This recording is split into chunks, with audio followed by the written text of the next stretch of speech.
After the success of the original Yu-Gi-Oh anime, came a new spin-off series, Yu-Gi-Oh! GX, where we would see a new protagonist, the aloof and confident Jaden Yuki, carry on a franchise from his predecessor. With the new Kuriboh hair-shaped duelist, also came the introduction of a hero archetype, where we would see Jaden duel against various foes using his deck. But there's just one problem. Jaden Yuki's deck is bad, like hilariously bad. From the underwhelming monster lineup, to spells that can only be used for one single elemental hero, to the deck somehow being downgraded over the course of the series with the introduction of Neo-Spacians, it's a wonder how Jaden's managed to eke out so many wins. So today, I'll be having the pleasure, or I guess displeasure, of examining why Jaden's deck was just fundamentally broken.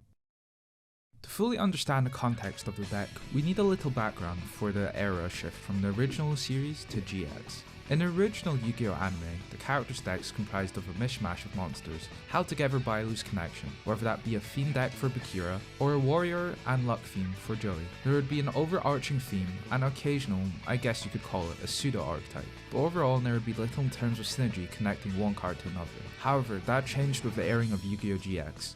Now, every duelist in the show would have their own archetype, comprised of monsters that would work well in unison with each other. Well, in theory. This helped the theming of a character's deck, as before you would just say Bandit Keith used machine monsters, but now you could definitively say, well, Zane uses cyber dragons. So now we had a wealth of new archetypes, like cyber dragons, ancient gears, crystal beasts, destiny heroes, ajamas, Vehicroids, but most notably, the Elemental Heroes. The Elemental Heroes are the main archetype that Jaden uses for most of the show. We'll get to that later, which are focused on combining specific main deck hero monsters to summon exciting and powerful fusion monsters from the deck. The strategy that Jaden employs through the 7 Stars arc is attempting to summon his more powerful fusion monsters into the field and supporting the weaker main deck Elemental Heroes with spells or traps. So to start off, we'll begin with the 4 normal monster lineup, with Elemental Hero Avion, Elemental Hero Burstinatrix, Elemental Hero Sparkman, and Elemental Hero Clayman. Elemental Hero Avion is a level 3 warrior wind monster with 1000 attack and defense. Elemental Hero Burstinatrix is a level 3 warrior fire monster with 1200 attack and 800 defense. Elemental Hero Clayman is a level 4 warrior earth monster with 800 attack and 2000 defense. And for our final normal elemental hero monster, we have Elemental Hero Sparkman, which is a level 4 warrior light monster with 1600 attack and 1400 defense. So these 4 monsters comprise the main core of the hero monster lineup, and as you might be able to tell, their power is lacking. Sparkman is a solid addition with 1600 attack points, but Burstinatrix and Avion end up being mincemeat if they're left out on the field. Clayman is definitely the most solid of all these monsters, given its hefty 2000 defense. Well, you might be thinking, aren't these monsters worse than Yugi's monsters? Unfortunately, you'd be correct in thinking that, given that a Beaver Warrior can stand toe-to-toe with half of these monsters. But of course, the weak nature of these cards is supplemented with the exciting new fusion monsters, in theory. But moving on to the rest of the hero lineup is Elemental Hero Bubbleman, which is a level 4 water warrior monster with 800 attack and 1200 defense. If Bubbleman is the only monster in the hand, it can be special summoned, and if it's the only card on the field, you can draw 2 cards. Bubbleman is one of the few, if not the only good hero monster in the deck, and extremely easy to get off +1, provides a free body, is leagues better than every other main deck hero. But its best function is probably the fact that it's a plot device converted into a card, as it single-handedly carries the deck. The main gimmick of Elemental Heroes is fusion summoning, which by this point in the show, the kinks had not quite been ironed out yet. Fusion summoning is incredibly resource intensive, so Jaden would be left with no cards to play after blowing his load on Thunder Giant, which, guess what? Top deck Bubbleman into Pot Breed would easily solve this problem. It's safe to say that without this crutch, Jaden's deck would have crumbled in most duels. Continuing the theme of heroes that serve as plot devices, the next elemental hero, Necroshade, is a level 5 dark warrior monster with 1600 attack and 1800 defense, and whilst it's in the grave, allows you to normal summon any elemental hero monster without tributing once. Necroshade's bizarre need of being a level 5 ruins it from being a worthwhile beater, and most importantly, prevents it from having easier access to be sent to the grave. Its effect is okay, but until a certain level 7 normal monster is added to the deck. Necroshade's sole purpose in this arc is to summon the next card, which leads on to the next elemental hero. We have Elemental Hero Blade Edge. Elemental Hero Blade Edge is a level 7 Earth Warrior monster with 2600 attack and 1800 defense with a piercing effect. Blade Edge is one of the few monsters, actually scratch that. Blade Edge is the only main deck monster that has decent enough attack points to hold out on its own, so its inclusion is definitely notable. It should be able to run over most monsters in the anime, but the difficulty is managing to summon him out. amount. 2 tributes is excessively slow, and with the average attack of most of the cards in the deck being around the low 1000s, this card is more of a metal brick in the hand. And besides that, the deck's whole gimmick is fusion summoning. Whilst you could summon Blade Edge, why do that when you can summon a Thunder Giant? On to our final main deck elemental hero for this arc, with elemental hero Wildheart, which is a level 4 warrior earth monster with 1500 attack and 1600 defense, with the simple enough effect of being unaffected by traps. Wildheart is fine, he has an okay body, as he's sadly the normal summonable hero of the second highest attack. His effect is also extremely situational, as his main weakness will be getting run over by anything, but being able to survive a rogue Mirror Force has some uses. Rounding off our hero lineup, we have a hero sidekick in the form of Hero Kid, which is a level 2 earth warrior monster with 300 attack and 600 defense, which has the effect of being able to special summon any number of hero kids from your deck. Hero Kid isn't good. Its stats place it at victim weight, meaning it will get bodied by any monster, and its effect, which could have been useful if it wasn't gated to special summon, is extremely hard to pull off, and if you do manage to special summon him, the effect barely even synergizes with the deck. Even worse, takes up the slot of an actual elemental hero, which means less chances of fusion summoning. So not only do we get a hero sidekick, but we also get a hero pet with Rottweiler, which is a level 3 earth machine monster and has a floating effect of retrieving any elemental hero and polymerization from the grave to the hand. Nothing I can really say other than being probably one of the best main dark monsters. Recycling heroes now inevitably destroyed by battle, and also getting back a polymerization means that you're 2/3 of the way to being able to fusion summon.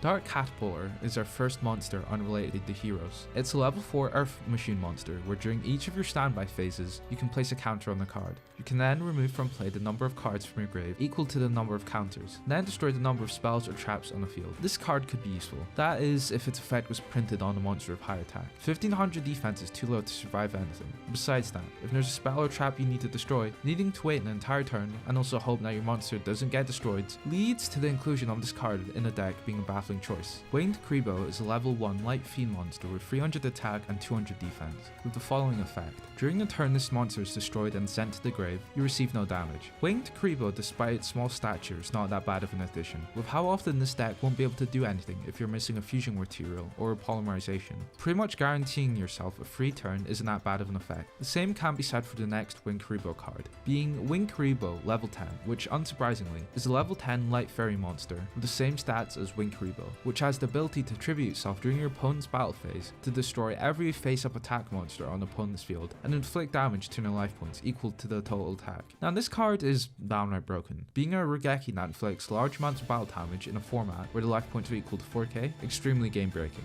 But I left out an important part of the card. This card can only be summoned with Transcendent Wings. Well, what's Transcendent Wings, you might ask? Transcendent Wings is a quick play spell where you can discard 2 cards from your hand and tribute a Winged Kuriboh from your field to special summon Winged Kuriboh level 10 from your deck or hand. This card, on the other hand, is basically the personification of going negative. It's a whopping -3, where in a deck dedicated to fusion summoning, means that this card is designed as a last option play, as if you already haven't lost all your cards from fusion summoning, you'll definitely have lost them from Transcendent Wings. It's an all or nothing card, as if you're able to resolve it, you should be barely able to squeak a win. But the issue lies with its summoning conditions. Since you only have 1 copy of Winged Kuriboh and 1 copy of Flute of Summoning Kuriboh, you have 2 cards in your deck and are able to even work with this card. Whilst it does combo extremely well with Flute of Summoning Kuriboh, the card is extremely inconsistent and too costly to be useful. Moving on to the spells and trap lineup, and oh boy, we have quite a number of spells and traps here. We'll go over the hero related spells and traps first. Feather Shot is a spell where one elemental hero Avion you control can attack as many times as the number of monsters on your side of the field. As if Avion wasn't bad enough, his spell support card is even worse, because who wants to give a monster with 1000 attack points, multi-attacks? Whilst it does synergize decently well with Skyscraper, the card is hilariously bad. And even worse, it's gated to 1 card in the entire deck.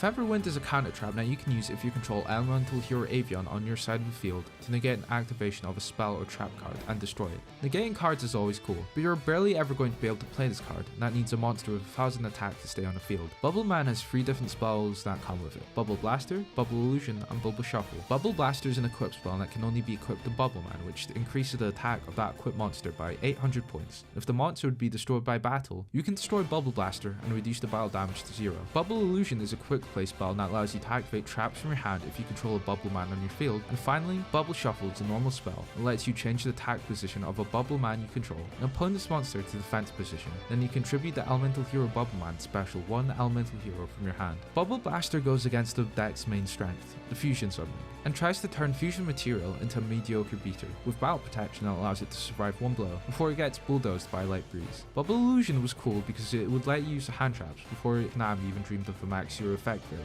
but 2-card combo now requires a monster with 800 attack to be left on the field for the payoff of being slightly more sneaky with your traps. It leaves a lot to be desired, with the only real payoff for the special summon being Blade Edge, which again doesn't help it much. Clayman comes along with 2 spells and 1 trap in the form of Clay Wrap, Mud Max and Clay Charge.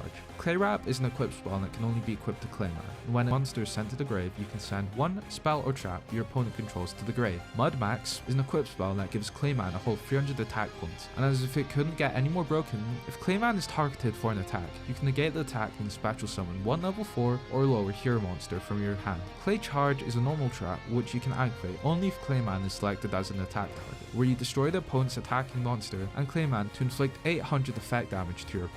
Clay Wrap is yet another form of incredibly awkward spell and trap removal, where its effect is contingent on an opponent's action, which your opponent can just choose not to attack the Clayman. If the spell or trap is any use, they won't attack, and if it isn't, they won't hesitate to destroy Clayman.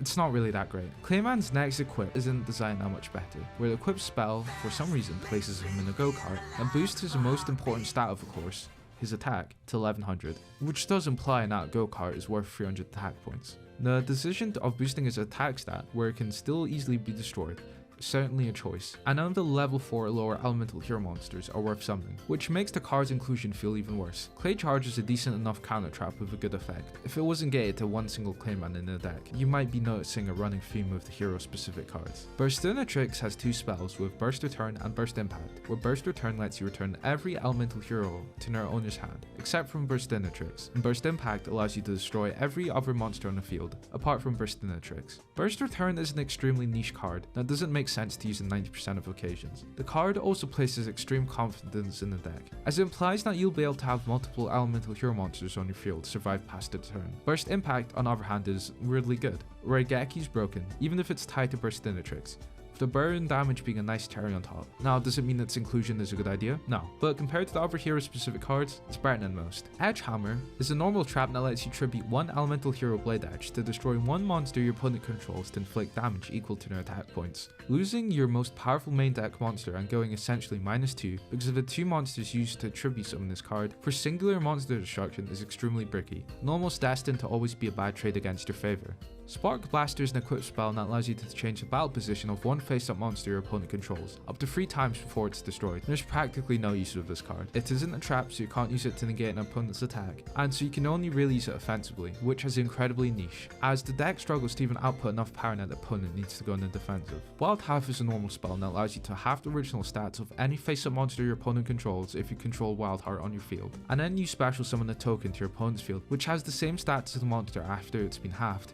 And Cyclone Boomerang, which is an equipped spell that gives Wild Heart 500 attack. And when the monster is destroyed and sent to the grave, it destroys all spell and trap monsters your opponent controls, and inflicts 500 damage for each spell and trap destroyed. Having an original attack and defense is certainly notable enough debuff, which could let the card be at best mediocre, which with the quality of cards in this deck would make it stand out. But then we get onto the second effect. For some odd reason, having the stats on 1 single monster would be too powerful, so to balance this card, a free body is given to the opponent. The idea is to use it in combination with Wild Heart and Blade Edge's fusion, so you can get an extra body to attack, but that's in the best case, and where in most cases, this card barely just gives an edge to Jaden. Cyclone Boomerang makes Wild Heart a formidable beater, but having telegraphed spell and trap removal to the destruction of Wild Heart means that the opponent can just use their cards before destroying Wild Heart, rendering the effect useless. If it wasn't clear enough, or with how many times I repeated that hero specific cards are inconsistent, I'll repeat it again. Pretty much every card I listed here is going to be inconsistent. As we've seen before, limiting spells or traps to 1 single card in your deck is never going to work, even if the card effect is extremely busted. And now Jaden seems to have thought this idea was good for every hero. Luckily, that's not the extent of the hero support we get in the deck, as we have some more generic elemental hero support to go over. Jaden runs the Hero Flash lineup, which includes H Heated Art, which is a normal spell that gives any monster on your field an additional 500 attack with piercing attack, Emergency Call, which lets you add any elemental hero from your deck to your hand. R Righteous Justice destroys any number of spell and trap cards in the field up to the number of elemental hero monsters in your field. And finally, O Oversoul is a monster reborn for any normal elemental hero in your grave. Unsurprisingly, extending support to include the entire archetype of elemental heroes rather than, say, a single Avion helps their usefulness in the deck. H-Heated Heart is greatly needed, as it can turn powerful heroes into even better beaters, and it can convert Avion into a monster worth running. Emergency Call is a brilliant piece of support, with it being one of the best hero spell cards, as it's always going to help unbrick hands for missing fusion material. Our Righteous Justice is another great spell, and provides a much easier way to destroy spell and traps compared to what we had before, but in a more quiet way. Whilst it can lead to situations where it could be potentially a brick, we'll take what we can get at this point. The final spell is O Oversoul, which is another fine addition, as you're going to have many occasions where you have a hero normal monster in your grave, which has quite a bit of uses.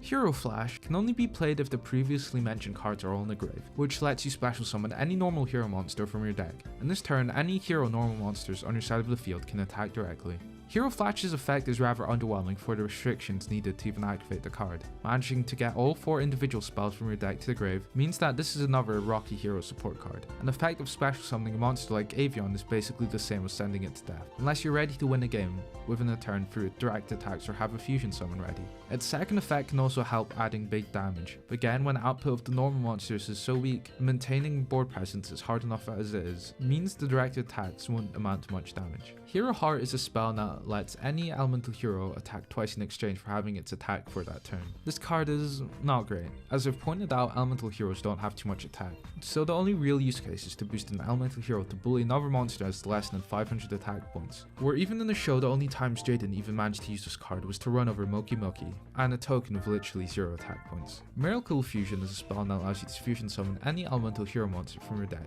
by removing from play the elemental hero monsters from your field or graveyard. Now this is another example of a great hero spell card. Help alleviate a bricky deck with fusion summoning? Check. Lets you reuse fusion material now sent to the grave because you most likely couldn't use a monster? Check. All around just a great card that has no downside. Skyscraper is a field spell where when an elemental hero monster you control battles, if the opponent's monster has more attack, your monster gains 1000 attack points. We've somehow hit 2 good cards in a row, as Skyscraper helps with the weakness of the deck, the power of the mainline heroes. Now with this field spell, it essentially means that all elemental heroes you control gain 1000 attack points, when they're needed the most, which yes, can even make Avion a great attacker. The final hero spell in the deck is Spy Hero, which lets you spend 2 random cards from your deck to the grave, and then choose any spell in your opponent's grave and add it to your hand. This doesn't have any synergy with heroes, or include the elemental hero in its effect, but I'm just going to count this as a hero spell. It seems that the deck is going for hat trick, as Spy Hero has many uses in the deck. Sending 2 random cards from your deck is a pretty low cost, unless you lose your only copy of Polymerization, and being able to use a spell from your opponent's grave is great, when half of the monsters in the show use Polymerization, or other assortment of great spells like Pot Breed, until they stop using it for some mysterious reason. Hero Ring is our first hero trap that can be equipped to any warrior type monster with 1500 attack or less, which prevents all monsters with 1900 or more attack from attacking that monster. Hero Ring is a decent enough trap, as most warrior monsters in the deck fall under this 1500 range, which can help out in a pinch, but most monsters in the anime are between the range of Wild Heart and 1900, so its use case is pretty limited. Funnily enough, it synergizes way better than Clayman's dedicated cards. A Hero Merges, one of Jaden's most favorite traps, is a normal spell that you can only activate when your opponent declares an attack. Your opponent then picks 1 random card from your hand, and if it's a monster, you can special summon it, otherwise send it to the grave. Despite it being a fun card to see in the anime, this card is extremely limited use. Special summoning any monster from your hand could be great, if it was any other deck. Betting on your opponent to get unlucky and pick the correct card for you then to special summon the Burstinatrix, only to get run over, isn't exactly a power play. As a neat use in letting you unbrick your higher level tribute monsters, but it's guaranteed to be the -1 in so many cases, or even hurt your position if you lose a vital hero monster.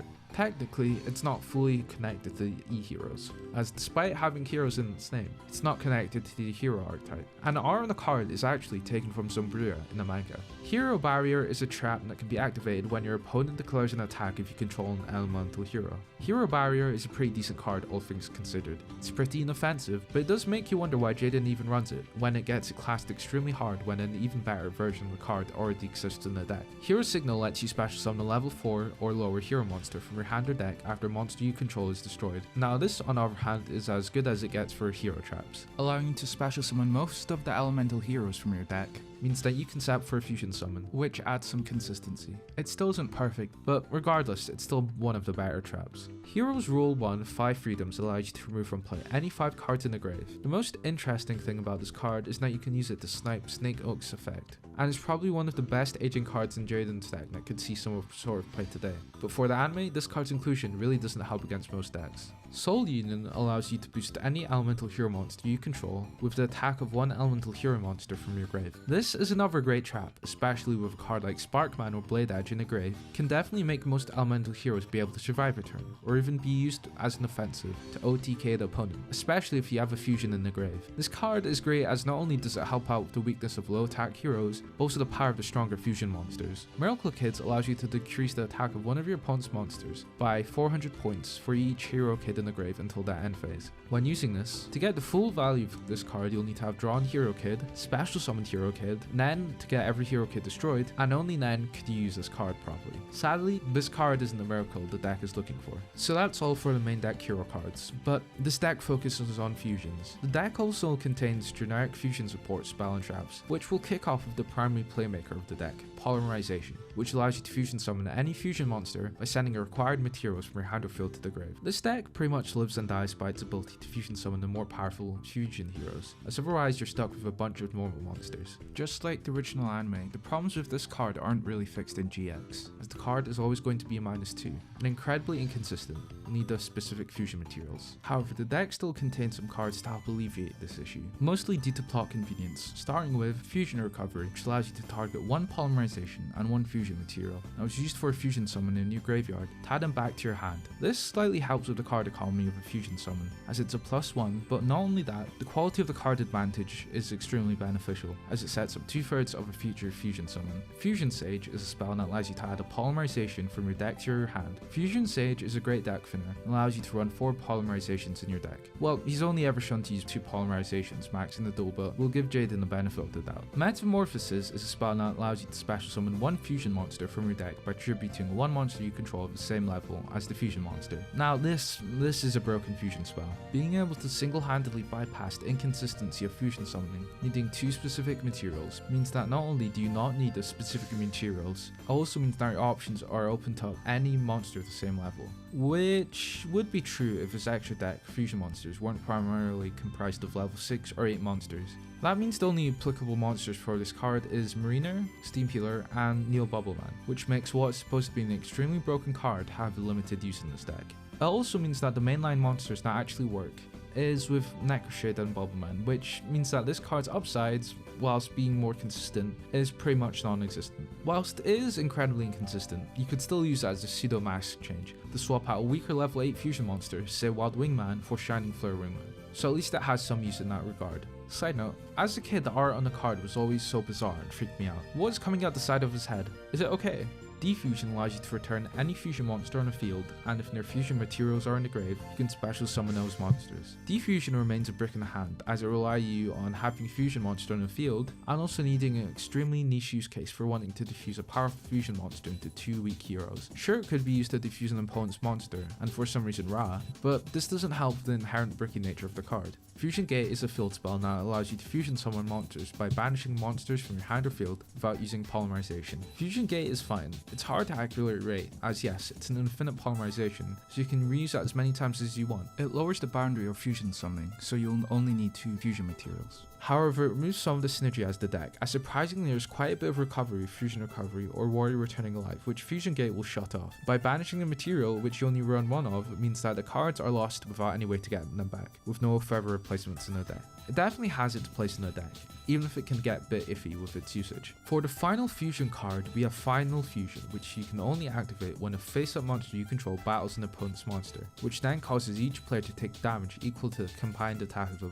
battling monsters. Now, this card is one of the most obvious cases of a card being so clearly used for the exciting climax of the duel, with the excessive amount of damage it creates, and its name being, well, Final Fusion. It can very easily snatch away wins, where your life points are higher than your opponent's, and the damage taken causes them to lose. Other than the heroes and fusion support, there's still a couple generic spell and traps in the deck, which we won't be going over because god knows this section is long enough already, so I'll just be quickly going over some notable cards. Of course, key staples like Pot of Greed, Monster Reborn are still in the deck. which I shouldn't need to explain how good they are. Oddly enough, Jaden runs Solemn Judgment, which is an extremely broken counter, even if the cost in this format places the user in a much more weakened position than in a normal TCG. But the most interesting of these other cards, and by far one of the most broken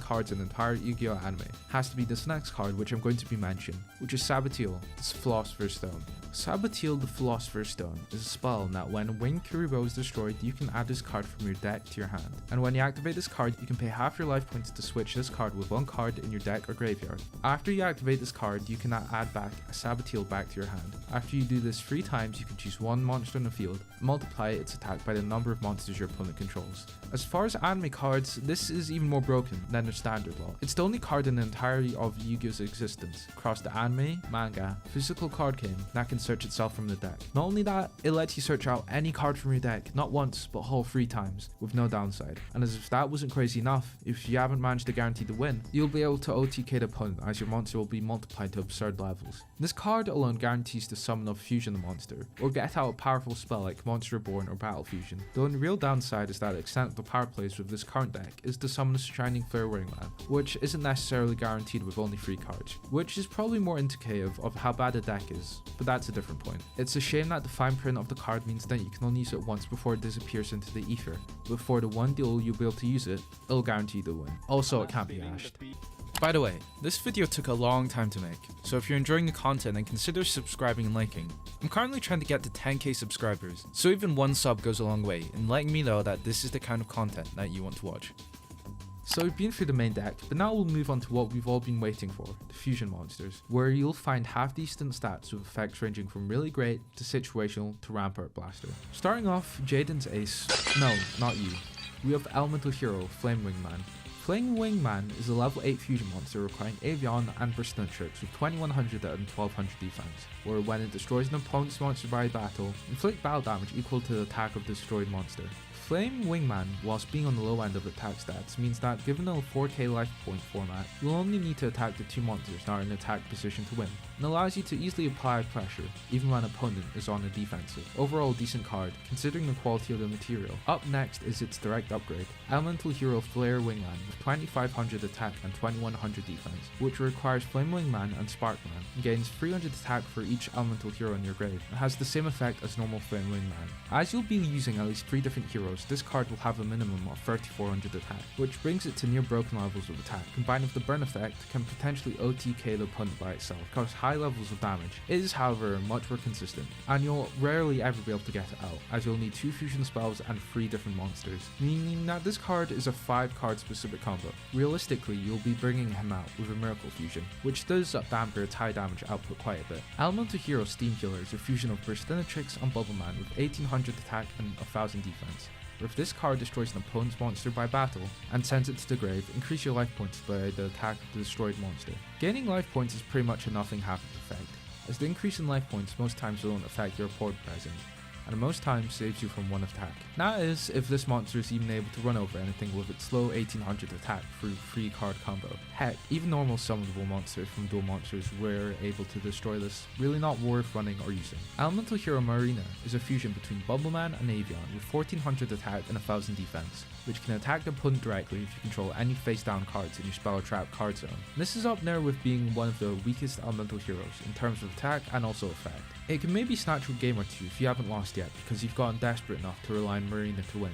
Its design makes it so that it's either a last play kind of card, or the opponent follows it back with it being destroyed and you having lost the game because of the card investment into a 1400 attack fusion monster. I think the card's usefulness is perfectly exemplified with Jaden's decision in carrying out a 4 card combo, by fusion summoning Marina, defusing it, and then tribute summoning Neos, using the 2 new fusion material, scoring a record-breaking -3 simply because Marina is that bad of a card. Elemental Hero Mudballman, can you even see? How does he move himself? Requires Bubbleman and Clayman, and rather rarely is a fusion monster that has 1900 attack and 3k defense with no effect. The idea is that the high defense trades off the lack of effect, which surprisingly I'd say is a fair enough trade. It's at the all important 3k breakpoint of defense, so not even a Blue Eyes is getting over this card without extra help, and you'll be able to leave it on the field without much fear of it getting ran over. Obviously it can be destroyed through effects, but given how rare monster destruction effects are, simply being a big mud wall is good enough for this card. Elemental Hero Neo Bubbleman is a fusion monster that can only be fusion summoned with Metamorphosis on Elemental Hero Bubbleman, the same stats as normal Bubbleman. It's also treated as Bubbleman, and after the damage step, the opponent monsters is destroyed. This card is just awful. Whilst its summoning conditions are better than most of the fusion heroes, as you only need Metamorphosis and Bubbleman, its effect has a lot left to be desired. Its effect would be broken if you just changed the after to start the damage step. Currently, the effect means that whilst it's good for one single monster, you're left with a -2. Whilst the anime likes to pretend that this card isn't extremely bad by comboing it with Bubble Blaster, it still requires 3 different cards for the most convoluted form of monster removal. Elemental Hero Thunder Giant is a fusion of Clayman and Sparkman with 2400 attack and 1500 defense, and when summoned, destroys one face-up monster with original attack, less than or equal to this card. Thankfully, Thunder Giant boasts impressive enough attack points, which means it can be a moderately powerful enough beater. Its effect is a bit confusing. You can destroy any monster in the field where the original attack of the monster is less than Thunder Giant, so why not just be able to destroy any monster? Because if their attack is less than Thunder Giant, you could just run it over with, Thunder Giant. That still doesn't distract it from being an all-around good card that can help with OTKs, or won't actually be ran over by most cards. Elemental Hero Tempest is a level 8 fusion monster with 2800 attack and defense, made up of Avion, Sparkman, and Bubbleman, and has the following effect. You can send one other card you control to the grave, select one monster on your field. Whilst Tempest is face up on your field, the selected monster cannot be destroyed by battle. Tempest is a rare fusion monster which requires 3 monsters, which means the effect has to be good, right? This card is -3 and requires a whole 4 cards. And on top of that, the effect is another -1. That means to be able to activate this card, you'll need Avion, Sparkman, Bubbleman, Polymerization, and another card on your field to even be able to activate the card's effect. That being said, it does have extremely high attack, and it'll be hard to get rid of him, so at least his effect does have some sort of use. But it's still extremely mediocre for the cost needed, and for the opponent it does have monster removal, then that's 6 cards down the drain. Elemental Hero Rampart Blaster is a level 6 Earth Fusion of Clayman and Burstinatrix, with 2000 attack and 2500 defense. Whilst it is in face-up defense position, it can attack the opponent directly, and if it does, its attack is halved during damage calculation. Rampart Blast is surprisingly a very good card, where it can apply pressure through direct attacks while still being in defense position with 2.5k defense, where this card could very feasibly win in 4 turns if the opponent manages to get over 2.5k attack on board, which will be pretty rare given the power of monsters in the anime. Elemental Hero Wild Edge is a level 8 Earth monster that's a fusion of Wild Heart, Blade Edge with 2600 attack and 2300 defense, where the card can attack all monsters on your opponent's side of the field once. This card is another power planar deck with 2600 attack. This card is bound to run over most cards on the field, and could even single-handedly OTK the opponent if your board is full of recon monsters, which is a nice plus. It's definitely one of the deck's best forms of comeback, and means you're actually able to get Blade Edge out of your hand. And for a final fusion monster in the deck currently, we have Elemental Hero Electrum. Elemental Hero Electrum is level 10 light fusion monster, and that requires all 4 of the base elemental heroes with 2900 attack and 2600 defense. Whilst face up on the field, this card also counts as the wind, water, fire and earth attribute, and when this card is fusion summoned, shuffle all banished cards into the deck. This card gains 300 attack for each monster your opponent controls, and that shares the same attribute with this card. For being Jaden's supposed ultimate elemental hero, it doesn't feel very ultimate. It has the worst summoning conditions in the deck, requiring 4 specific heroes, where you'll struggle to even get 2 heroes for a single fusion most of the time, and its actual effect itself is extremely mediocre, returning banished cards to the grave, and gaining attack doesn't equate to the amount of effort put in. That being said, it does seem to only be designed around with being used with Miracle Fusion, which, given its effect, can only alleviate the cost of banishing monsters, and how even for the anime, using Polymerization to summon this card would be too absurd. So with that all being said and done, I think you've gotten a point by now. Jaden's deck is focused on fusion summoning, so if you aren't able to fusion summon, despite how Jaden pretends in his duel against Bastion, it's an auto lose. The main deck monsters are all incredibly weak, so you're left with relying on fusion summoning. But when active fusion summoning means that you're going -2 every time, and also is incredibly inconsistent, the deck just fundamentally cannot function. If we compare it to Yuki's deck, whilst Yuki's deck was also just as inconsistent, once in the blue moon you could get lucky enough to summon out an unbeatable god. But with this deck you can get everything into place, you summon a big beater, and if you look at the number of monsters in the deck and literal decks worth of spells and traps, the ratio for monsters and spells are way off. However, the deck isn't all gloom and doom. There's a lot of variation in what you can do, provided you get lucky, thanks to the extra deck toolbox with card removal like Thunder Giant, defensive walls like Mud Bowman or Rampart Blaster, or providing offensive power with Flame Wingman or Wild Edge. And if you look past the useless hero specific cards, there are unsurprisingly quite a few decent enough spells and traps, which can support their weak main deck heroes. Unfortunately, the inherent brokenness with fusion summoning doesn't get fixed with later iterations of the deck, and let's just say it gets even worse.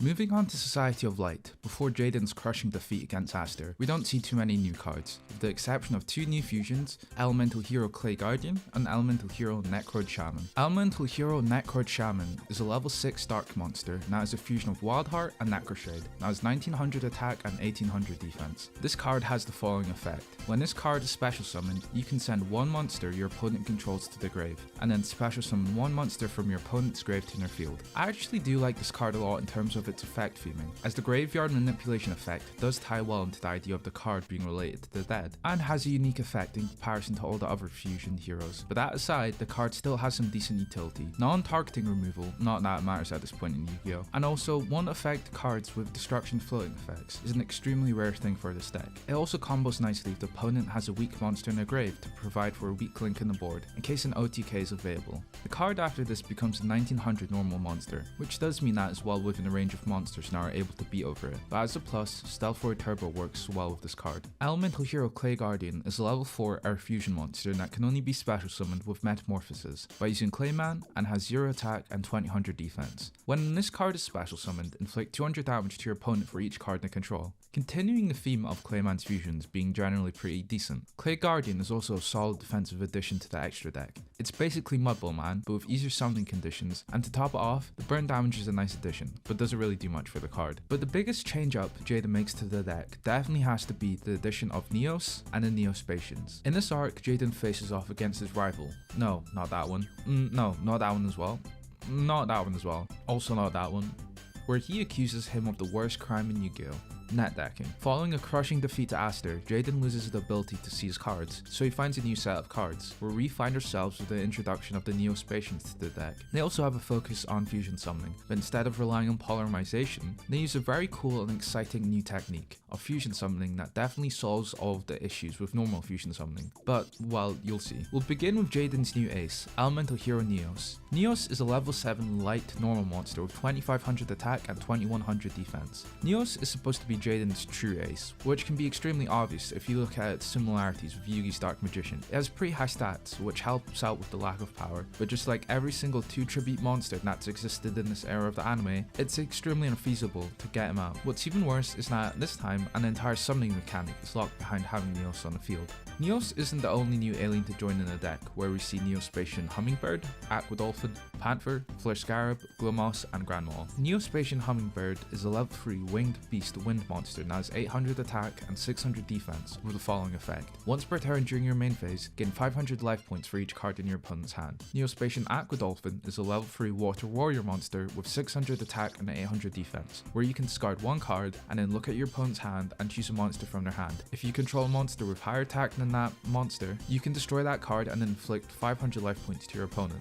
Neo-Spacian Glomoss is a level 3 light plant monster with 300 attack and 900 defense, where if this card is attacked or attacks, your opponent draws 1 card, and then one of the effects is applied based on the card they drew. Monster. The battle phase ends. Spell. If this card is attacking, change it to a direct attack. And trap, change this card to defense position. Neo-Spacian Flare Scarab is a level 3 fire insect monster with 500 attack and defense, where this card gains 400 attack for each spell or trap your opponent controls. Neo-Spacian Granmall is a level 3 rock earth monster with 900 attack and 300 defense, and if Granmall battles an opponent's monster, you can return both the opponent's monster and this card to the hand. Neo-Spacian Dark Panther is a level 3 dark beast monster with 1000 attack and 500 defense, and allows you to target 1 face-up monster your opponent controls, and Dark Panther's name and effect become that card that was targeted. So with the exception of 1, they're all shockingly awful. Air Hummingbird's life point boost has very little effect on the game, and you'll more than likely lose the life points you gain from him even being on the field. Aquadolphin has a cool ability with being able to snipe the opponent's monster before they can even get them to attack, but with how the average attack in this deck is rather around 1000, you'll rarely be able to use this effect. Flare Scarab could be a crazy tech choice if your opponent is Odeon, but rarely will the opponent control enough spells or traps for this effect to even be useful. Dark Panther has another cool effect of being able to steal an opponent's effect, but again it heavily relies on the opponent's monster having a useful effect to steal, otherwise you're left with a cat with a cape and has 1000 attack. Glow Moss is exciting because it allows you to gamble in a duel, except every possible outcome is bad for you, lowering the average attack of the monsters in the deck even further. You'd almost never want to attack with this thing, so its spell effect is useless. If the opponent draws a trap and Glow Moss gets changed to defense position, I guess that's good. Well, we've ignored the baffling decision of even deciding to put this card in attack, and whilst the first effect could be a good way to stall an attack, it's still way too risky to rely on, or consistently occur. Did I mention also that your opponent gets a free +1 every time this card is attacked? This card is so bad that in the anime, Jaden was better off giving this card to opponent. Also, as a fun side note, Neo Glow Moss is the only monster to take down an Egyptian god, and that itself wasn't an Egyptian god. Thankfully, these aliens aren't all bad, as Grand Maul, one of the best cards in the deck, is a clear shining standout. For any newer Yu-Gi-Oh players, before we had a giant sea turtle wreaking havoc on boss monsters, we had a tiny little mole that would return opponent's monsters back to the hand for very little cost. This card is great as it can remove 99% of the problematic monsters the deck would inevitably run into. Facing down a Cyber End Dragon? No problem, Grand Maul can help you out. It's non-targeting, non-destruction removal, which can be replenished every single turn, and in the worst case scenario, you can just summon him to prevent your opponent from advancing his board state. This card really does put the ground in his name. Unfortunately, these aren't only Neo-Spacians that come with the deck, as every Neo-Spacian comes with their own baby form, which are the Chrysalis Monsters. We have Chrysalis Chicky, Pantail, Dolphin, Maul, Larva, and Penny. They all share the same effect of being able to summon out their respective Neo-Spacian from the deck if Neo-Space is on the field. Needless to say, slapping extra copies of awful cards is, well, awful. Even if the restriction of needing Neo-Space on the field wasn't applied, there's no reason to want extra copies of Glow Moss in your deck. The only real standout would be Chrysalis Maul, not because the card itself is good, but running 2 copies of Grand Maul can't really hurt, given that it's the best main deck monster. What's more interesting than the effects of the cards is their etymology. What's a Penny or a Pantail? They clearly attempted to go with the baby naming route for Larva and Chicky, but they just gave up for Dolphin and Maul, and then they just made up completely new words with a Penny and a Pantail, where they could have just named a baby version of Dark Panther, Chrysalis Kitty, but that's besides the point. So if you carefully read Neos' flavor text, you'll notice that it mentions something called a contact fusion that unleashes his unknown powers. Now what exactly is contact summoning? Generally speaking, contact summoning is where you can fusion summon a fusion monster, as long as it's mentioned on the card, without needing to use polymerization, as long as the fusion materials are on your field. Sounds broken, right? After all, it gets rid of one part of the fusion summoning equation, which is polymerization, which means that it should be better than normal fusion summoning. Well, that's what the anime writers thought, which is why they made the Neo-Spacian fusions require level 7 monster on the board, and probably the most devastating piece of text ever to be printed on a card. During the end phase, shuffle this card into the extra deck. Needless to say, this completely breaks the entire archetype, and I don't mean in a good way. Fusion summoning is already a very resource intensive process, and for some reason, they decided to balance out the even worse form of fusion summoning with leaving you nothing on your field. For our first fusion Neos, we have Elemental Hero Flare Neos, which is a level 7 warrior fire monster with 2500 attack and 2000 defense, which requires returning Neos and a Flare Scarab to the deck, and gains 400 attack for each spell and card on the field, with the standard return to deck effect. Flare Neos is a strong start to the fusions. This attack gain isn't solely based on your opponent's spells and traps, so now you can just lay some dead spells and traps to make Flare Neos one strong beetle. This would make it one of the best beater fusions in the entire deck,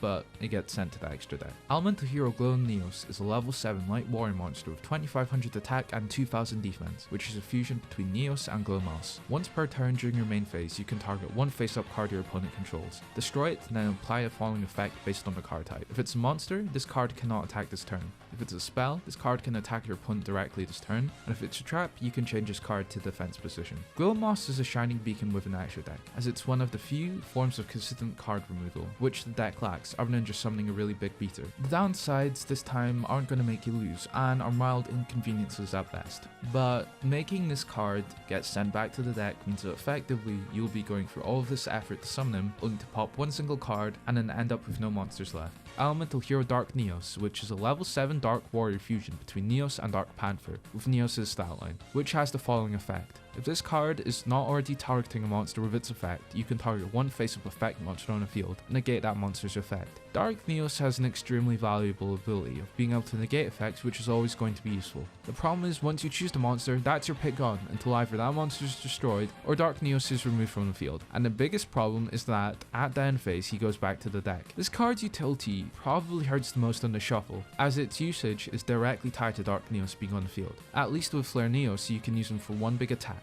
or Magma Neos you can send a monster back to their hand. But once Dark Neos is gone, it's almost as if its effect never happened. It's again a symptom of being a good card and that's vastly hurt by the shuffle effect. Elemental Hero Aqua Neos is a level 7 Water Warrior fusion monster with Neos' stat line. That's a fusion of Neos and Aqua Dolphin, which has the following effect. Once per turn you can discard one card, destroy 2 random cards in your opponent's hand. Aqua Neos is genuinely a great card. Hand ripping a total of 2 cards is genuinely a devastating effect, which probably makes it the best Neo-Spacian fusion out of the original 6, especially in a rare occasion where you have Neo-Space on the board. A hand rip of 4 cards basically means the opponent is unable to play the game. Elemental Hero Grand Neos is a level 7 Earth monster with 2500 attack and 2000 defense and is a fusion of Neos and Grand Maul with the following effect. Once per turn you can target one monster your opponent controls and return it to the hand. So again, this actually is an extremely powerful effect, which isn't a surprise given that it's a fusion of the best Neo-Spacian in the deck. But what's even the point of summoning him when you could just do it with your normal Grand Maul and also be able to, do it again next turn when your monsters don't go poof in the end phase? With how the card is designed, it's a strict downgrade to actually summon him in terms of utility, because Grand Maul does effectively the same thing but recycles itself. At least with the other fusions, even if they disappear, they have strictly better effects than their main deck counterparts. That's all we have for right now, at least. But that's not all for the Neos cards. Reverse of Neos is a quick play spell that you can only activate if a face-up Neos fusion is destroyed. You can special summon an Elemental Hero Neos from your deck in attack position and it gains 1000 attack and is destroyed during your end phase of this turn. This card is extremely emblematic of how badly designed the archetype is overall. This card requires a fusion Neos you control to be destroyed, which never happens, because your fusions get sent back to the extra deck at the end of your turn. So when does this card even work? When you can't tell if 2500 is bigger than 3000, so you just decide to crash your Glow Neos hoping for the best? And even then, this card doesn't have enough grace to let you keep the Neos, because why would it? And you're still effectively left with no monsters left on the board. Neos Force is an equipped spell that can be equipped to Neos and gives it extra 800 attack. When Neos destroys the monster by battle, inflict damage to your opponent equal to the attack of the monster. And the dreaded, during the end phase, shuffle this card into the deck. Funnily enough, this card is actually really good. If the opponent's monster is in attack, this card basically guarantees 3300 burn damage, which is broken in a 4k life point format. This at least somewhat means that this time the shuffle back to the deck effect does balance the card, as otherwise it wins you the game, but still too inconsistent to be reliably useful. Common Soul is a continuous spell where you can select one face-up monster on the field and special summon one Neo-Spacian from your hand to the same side of the field. The selected monster gains attack equal to the Neo-Spacians that was summoned attack, and when this card is removed from the field, return the Neo-Spacian back to the hand. It should be quite obvious, but this facilitates easier contact summoning. Easier being a very liberal word here. It's pretty decent, as you're able to unclog your hand for monsters that you'd never really want to waste your normal summons on, whilst finally managing to get some monsters with some respectable attack on the field. In fact, if you were to have a Neos out, it would probably be better just to use Common Soul for the attack gain rather than the contact fusion. Interestingly enough, the card mentions that it can be any monster, so you could theoretically get rid of, say, one of the worst cards in your entire deck and punt it to your opponent so you can get a free draw off of it, get some easy damage and never have to look at it again. Neos Energy is an equipped spell where you can equip it to a Neo-Spacian. It gains 800 attack and during each of your standby phases it loses 300 attack. Neos Energy is fine. An 800 boost is not a non-significant number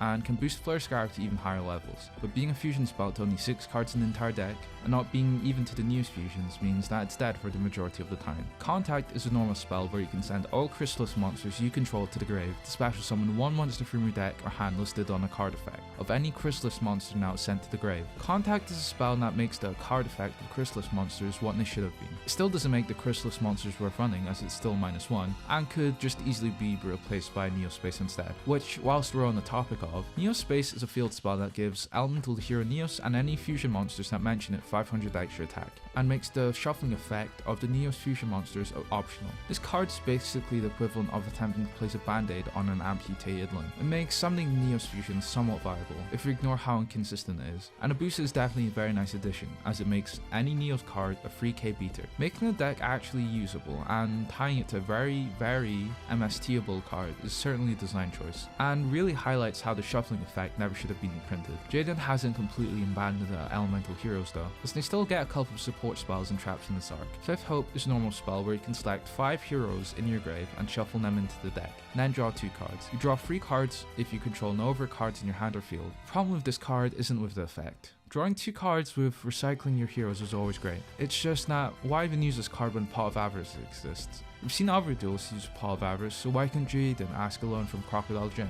That being said, there's also the issue that it'll be hard enough to manage to get 5 elemental hero cards in your grave, so this card, like many other cards, will lie dead in your hand. Hero Dice is a normal spell where you can select 1 face-up elemental hero you control, and roll a 6-sided die. If it's 1, take damage equal to the attack of the monster. 2, destroy 1 spell you control. If it's a 3, destroy 1 monster you control. If it's a 4, destroy a monster your opponent controls. 5, destroy 1 spell your opponent controls.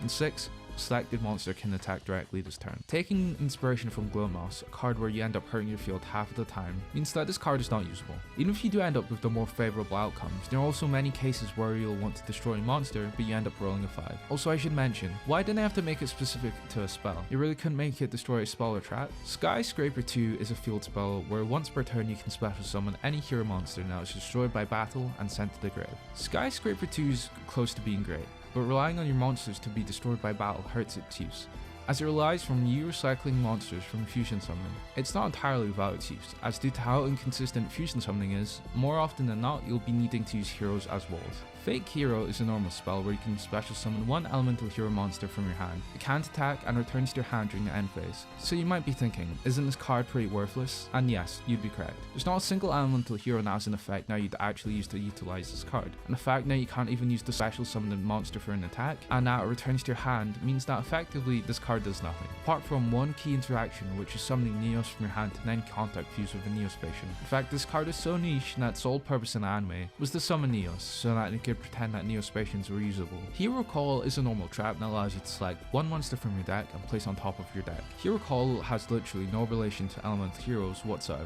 which honestly is good. It's an incredibly broken search with little to no downside. It searches out your entire monster lineup, so you can easily use it to grab any fusion material you potentially need, or just generally grab whatever you need for any situation. There isn't much to say here, just because of how simply broken it is. Changer of Hero Reflect Array is a normal trap that you can activate when an elemental hero fusion monster you control is destroyed by battle and sent to the grave, where you can then inflict damage to your opponent equal to the destroyed fusion monster level times 300. Changer of Hero is basically dead most of the time, as the deck struggles enough with being able to fusion summon, and then also needing it to be destroyed by battle means that being able to activate this card will barely ever happen. The effect is pretty good though, as burning your opponent for more than half their life points can even guarantee a win, but it's still not worth it to even run. Hero Counter Attack is a normal trap that you can only activate when an elemental hero monster you control is destroyed by battle. Your opponent selects 1 random card from your hand, and if that card is an elemental hero, destroy 1 monster your opponent controls, then special summon this card. Hero Counter Attack is yet another example of introducing luck in the deck, and it isn't particularly a great one. It's honestly just meh. Having a battle trap that destroys a monster is pretty strong, but you'll need to get lucky enough for your opponent to choose an elemental hero for it to do anything, which will be even harder now with the 6 new Neo-Spacians and 6 Chrysalis Monsters. Hero Spirit is a normal trap that you can only activate in the same turn an elemental hero monster you control is destroyed by battle, where you can then make the damage from one of your opponent's attacks 0. Now this card is just a straight up downgrade of a downgrade. Hero Barrier does what this card does, but better, and Hero Barrier is always a worse version of the gate attack. There's not much use of this card in the deck, other than being a nice plot device for the writers to use in a duel. Kid Guard is a normal trap where you contribute 1 hero kid to negate the attack of a monster your opponent controls, and then add any elemental hero monster from your deck to your hand. Just like every time there's an anime card that's tied to one specific single card, Kid Guard is going to be useless in the majority of the time. It feels like one of those cards and they print it to make use of Hero Kid, because otherwise Hero Kid does literally nothing in the deck. I'm gonna skip over the remaining new cards, as this video is long enough as it is, but I do want to make a mention of 2 notable cards, starting off with Climax Hour, which is a normal spell that after the 3rd draw phase of this card's activation, if you draw a monster card, you can special summon, ignoring its summoning condition. This does take the cake for quite possibly one of the most awful cards in the deck. You'll need to wait 3 turns, and it doesn't even guarantee you a monster draw, where if you draw anything else, then this card will have gone to waste. This card's best use is, surprise surprise, it's summoning out a Neos. One funny thing I'd like to know is that Jaden actually uses a Drama Black for a single duel against Alexis, as a way to remind Alexis of Chaz's love. Unsurprisingly, this act of romance leaves little to no effect on Alexis, and is ultimately used as fodder for Spell Striker. Now as for the card's utility in the deck, as you'll probably have noticed now, the anime has to bend itself backwards to justify a summoning mechanic that shuffles itself back into the deck. The amount of stopgaps for the deck is already inconsistent enough as it is, and introducing pretty much an entirely new archetype that has very little synergy with the existing archetype really does not bode well for the deck. It's impressive how they managed to introduce so many duels with two completely archetypes jammed into the same deck. If you look at the problems with his deck before, the weak attack of main deck monsters, the inconsistency of fusion summoning, the number of cards tied to one single card, and the Neo-Spacians take all of these concepts and jam them to 100. Instead of the average attack of the monsters being 1000, they go down to 500, and their effects are not nearly good enough to offset this decrease with the exception of Grand Maul. The issue is that fundamentally, the Neo-Spacians are just broken. Also, the amount of spells and traps he uses in this arc is absurd. A single arc he uses enough spell and traps to fill out an entire 60 card deck, which does make you wonder how many times he changes his deck to be able to use the spells and traps he's shown using, but that's for another day. Dimension World is a new arc where Jaden gets continued support for the Neo-Spacian, with the inclusion of Neo-Fusions that use 2 Neo-Spacians instead of just 1, and some special new Neo-Spacian support cards. But most interestingly in this arc, Jaden goes through a bit of an edgy phase, but we'll start with the main deck he uses. So Jaden doesn't get any new cards in his main deck except from one very notable exception, which is Elemental Hero Prisma, which is a level 5 light warrior monster, which lets you choose one fusion material monster in your deck and send it to the grave. This card is then treated as a card with the same name as the monster sent to the grave. For anyone familiar with the real life card, you might notice that Prisma is level 5 instead of level 4, which does make the anime version that much worse. However, it still is one of the best elemental heroes in the deck, as it means that fusion summoning is somewhat viable with him. Even if Prisma is level 5, having a monster that can substitute itself for any monster is extremely powerful in a fusion deck where all the fusions have materials that are monster specific, and yes, it can even help out contact summoning. Not that you'd ever want to unless you have Neo-Space on board. Unfortunately, these next two cards are the final elemental non-Neos fusion heroes we'll get in anime, where one is probably one of, if not the best, fusion elemental hero in the deck, and the other is Darkbright. Elemental Hero Plasma Vice is a level 8 Earth fusion monster that is a fusion of Sparkman and Blade Edge, with 2800 attack and 2300 defense. It has the standard piercing effect, but with the additional effect of being able to pop an attack position monster by discarding any card from your hand. Now this card has it all: great stats, an actual viable effect, and in my opinion, one of the coolest designs for the elemental hero in the anime. 2000 attack is definitely a meaty body, that will cause some damage with piercing, but its main effect of being able to destroy any monster for a small cost of a single discard that doesn't shuffle itself back into the deck means that the deck finally has some non-restrictive monster removal. Now if every hero fusion was designed to be on a similar power level as this card, then maybe running an entire deck full of weak normal monsters would be worth it. But we'll go back to our usual quality of cards with the next Sparkman fusion, which is Elemental Hero Darkbright, a level 6 Dark Warrior fusion monster that's a mix of Sparkman and Necroshade with 2000 attack and 1000 defense. Again, it has a piercing effect, and if the card battles, you have the option to change its battle position, and if the card is destroyed, you can destroy one card on the field. The piercing rarely comes into use on a 2k beater, and a battle position change effect is generally baffling, given there would be no scenario where you'd ever want to go from 2000 attack to 1000 defense. And the destruction effect is just bad, as whilst it could be a nice cherry on top to a good card, this effect seems more like an insult, as destroying a single card after investing 3 cards into it with little to no payoff seems very underwhelming. Final base Neos fusion is rather prolifically. It's a level 7 Wind Warrior monster which is a fusion of Neos and Air Hummingbird and has the following effect. If your life points are lower than your opponent's, this card gains attack equal to the difference between the two. This is one of the best heroes for managing to output high attacks, as more often than not, you'll be in a losing position. By himself can get to crazy high levels of attack. He basically is just a better version of Flare Neos, as even the 2000 difference can boost to 4.k attack. His attack output obviously isn't comparable to the TCG, where heal lives and 8000 life points can easily make the 6500 beater, but he definitely is by no means a pushover in the anime. There's 2 puzzling things about this card though, the first being how his design is antithetical to Air Hummingbird, as the more you use Hummingbird's effect, the less attack gets. Before I move on to the next 3 fusion cards, I'll need to quickly explain yet another fusion card Jaden gets, which is the spell card Nex. Next is a normal spell where you can send one face-up Neo-Spacian you control to special summon one level 4 monster with the same name from your extra deck. So for some reason, the anime introduced another form of fusion summoning which, let's just say, didn't exactly pan out to be a success. The next fusions work similarly to Neo Bubbleman and Clay Guardian with Metamorphosis, where you can perform a single card fusion summon to get an upgraded monster, and by upgrade I mean a very loose definition of upgrade. You'll notice not every Neo-Spacian is shown in the card art, because every Neo-Spacian has their own next counterpart. Oh right, they only bothered to do 2 out of the 6 Neo-Spacians. Neo-Spacian Marine Dolphin is a level 4 water warrior fusion monster that requires the use of Next on Aqua Dolphin. Once per turn you can discard 1 card to look at your opponent's hand and select 1 monster in it. If you control a monster with an attack greater than equal to the monster, destroy it and inflict 500 damage to your opponent. So Marine Dolphin's sole benefit is that you don't take the damage and has 300 extra attack and defense points. That's it. Running a brick of a card so you don't take 500 damage is nowhere close to being worth it. However, there is the Neos fusion, which is Elemental Hero Marine Neos, a level 8 warrior water fusion monster that contact fuses Neos and Marine Dolphin, which is 2800 attack and 2300 defense. Its effect allows you to destroy 1 random card in your opponent's hand, and this is the most important part, it doesn't shuffle itself back to the deck. This card is a pain because on the one hand, the lack of shuffle effect makes it stand out amongst the Neos monsters as one of the best, but on the other hand, you'll almost never summon him because it's essentially a 4.5 card combo. You'll need Neos, Aqua Dolphin, Nex, and 2 tributes for Neos or an effect that brings Neos out into the field, which is literally never going to happen. Been a 1 out of 100 chance to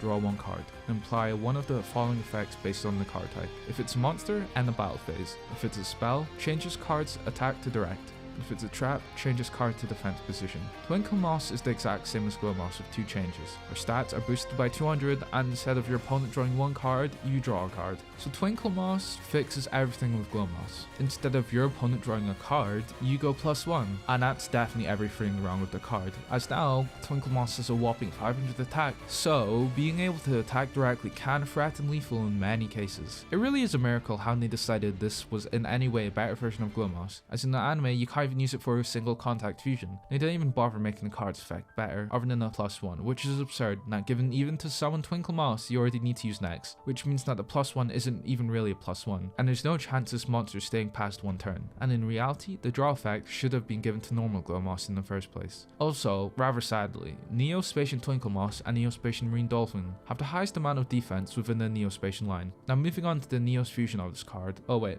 this is it. They never bothered to show the Neos fusion of Twinkle Moss, so as it stands, Twinkle Moss is as far as it goes for the next line of monsters, which isn't exactly stellar send-off for them. Jaden also makes the use of triple contact fusions, which if you thought that contact summoning was impossible before, needing 3 different borderline unsearchable monsters is literally never going to happen in a real game. Elemental Hero Chaos Neos is a level 9 Dark Warrior fusion monster that's a fusion between Neos, Dark Panther, and Glow Moss, with 3000 attack and 2500 defense. During a turn Chaos Neos is summoned, negate all effects of face-up monsters your opponent controls. So Chaos Neos upgrades Dark Neos to affecting every monster your opponent controls, which don't get me wrong, it's definitely a great effect. Compared to the free material Elemental Heroes, Chaos Neos definitely packs a significant punch. But is it worth the added Glow Moss needed? Elemental Hero Magma Neos is a level 9 Fire Warrior fusion between Neos, Flare Scarab, and Grandmaw with 3000 attack and 2500 defense, which gains 400 attack for every card on the field. Magma Neos is effectively just another big beater for the Neos fusions. Whilst it can definitely do its job very well, easily being able to reach 5000 plus attack, the issue is yet again the cost required to make this card.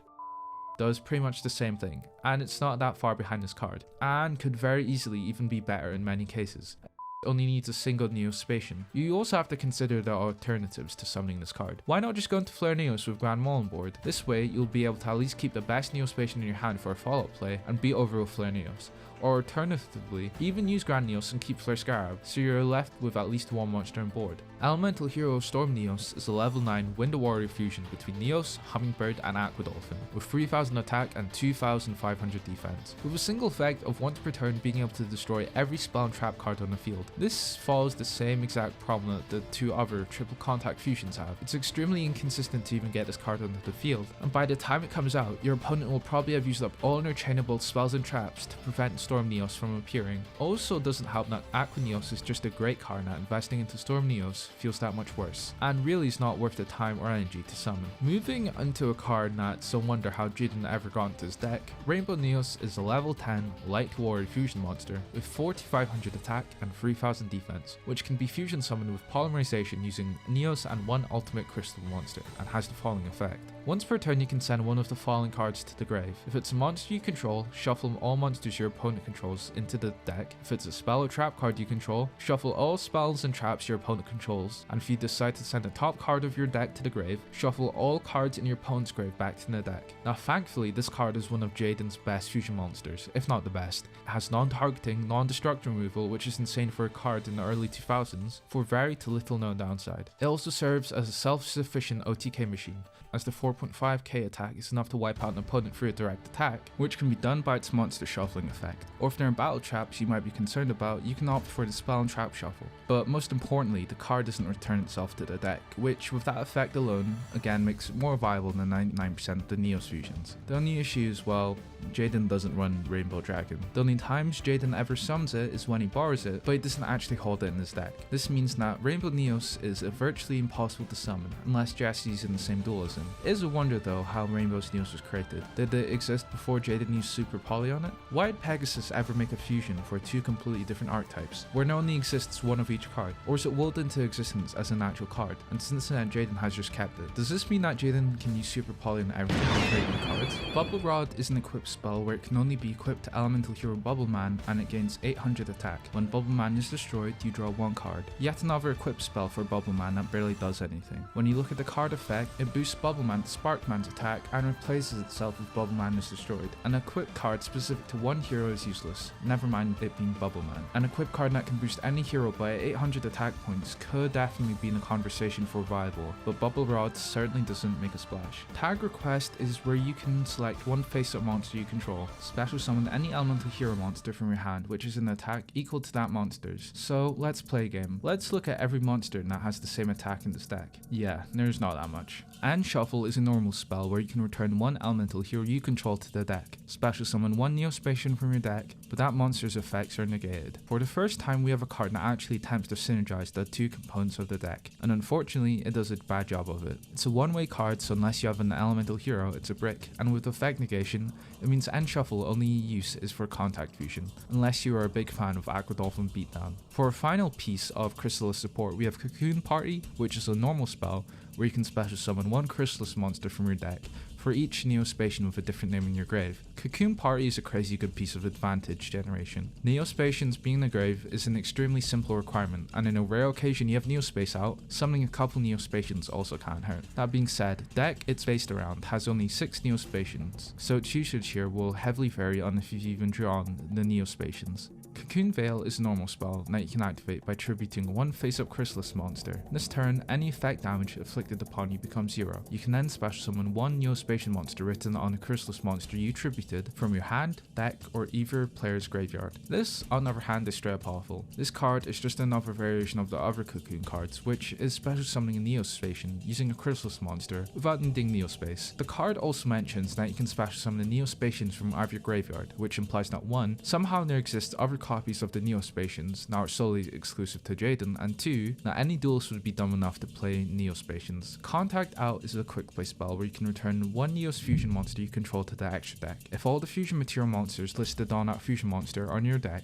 you can special summon them. Yet another card that should have been printed on the Neos fusions rather than being a separate spell. At best, it's an OTK enabler, but that requires to even summon a Neos fusion. Contact Soul is a normal spell that you can activate if you control a face-up elemental hero Neos. You can then special summon one Neo-Spacian monster from your hand, deck, or graveyard. During the end phase, return all monsters you control to the deck. We're this close to getting a competent card. This close. Anything that makes contact summoning is a plus in the deck, especially special summon from anywhere. It makes a Neos and this card a 2.5 card combo for any Neos fusion, which is doable, but because obviously this card would make Neo-Spacians broken, it had to come with the cost of blowing up your field. Covert Contact is a normal spell which you can only activate while you control no monsters. Send one Neo-Spacian monster from your hand and one from your deck to the grave. Then draw one card plus one additional card for every monster in your opponent's field. Covert Contact is an extremely impressive card, given the archetype it's found in. This on many many cases can net you a +1 or 2 and can be a very good comeback if your opponent has built up a board. But the best thing about this card is definitely making sure that you can't draw a glowing moss. Neo Signal is a normal trap where you can activate when a monster you control is destroyed and sent to the grave. Special summon one level 4 or lower Neo-Spacian from your hand or deck. Being the Neo-Spacian equivalent of Hero Signal, Hero Signal is a great trap. A free search for any Neo-Spacian is obviously quite powerful, but really you'll be summoning Grand Maul with this card 90% of the time. Neo Space Road is a normal trap that can only be activated when Neos is destroyed by battle and sent to the grave. Then end the battle phase and draw one card. For a 15th Neo specific card,